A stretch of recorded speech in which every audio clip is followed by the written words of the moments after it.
Now, a story you will see only on CBS this morning. It's like none we've ever brought you before. One couple would not let anything stand in the way of their happiness.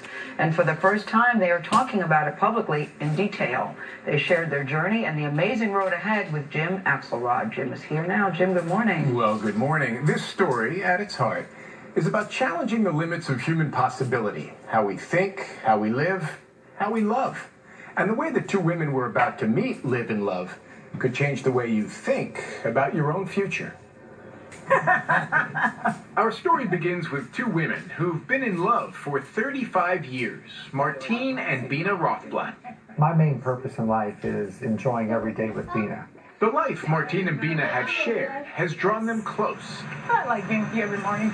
So sweet, honey. Very close. There's nothing I do without her. We actually call each other Marbina.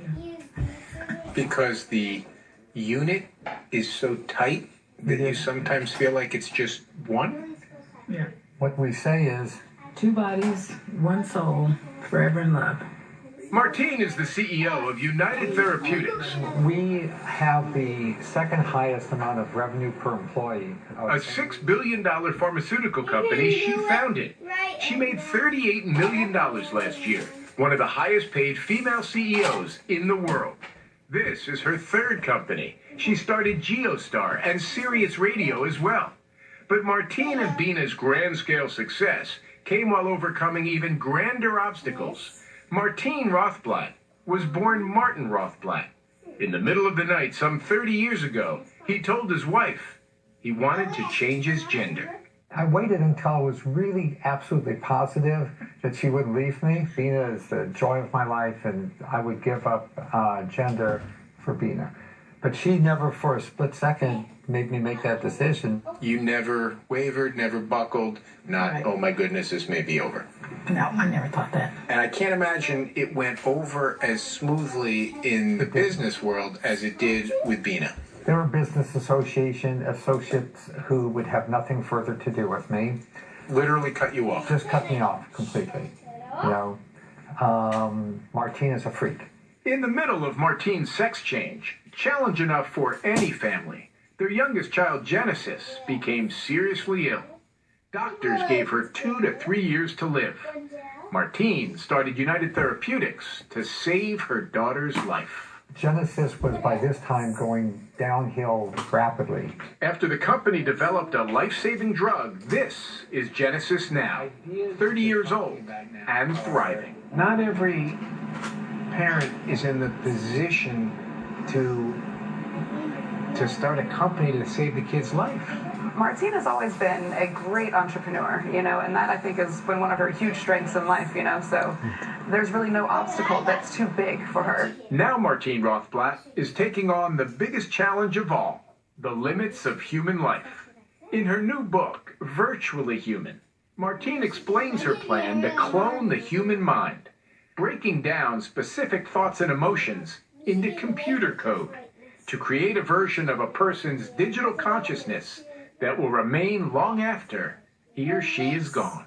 We're talking about crossing some line from technology to human. We're pointing out that humanhood can transcend software, just like love can transcend skin tone, love can transcend gender. We also believe that love can transcend form. In Martine's vision, at the end of this Bina's physical life, when her body gives out, there would still be this Bina. Are you hungry?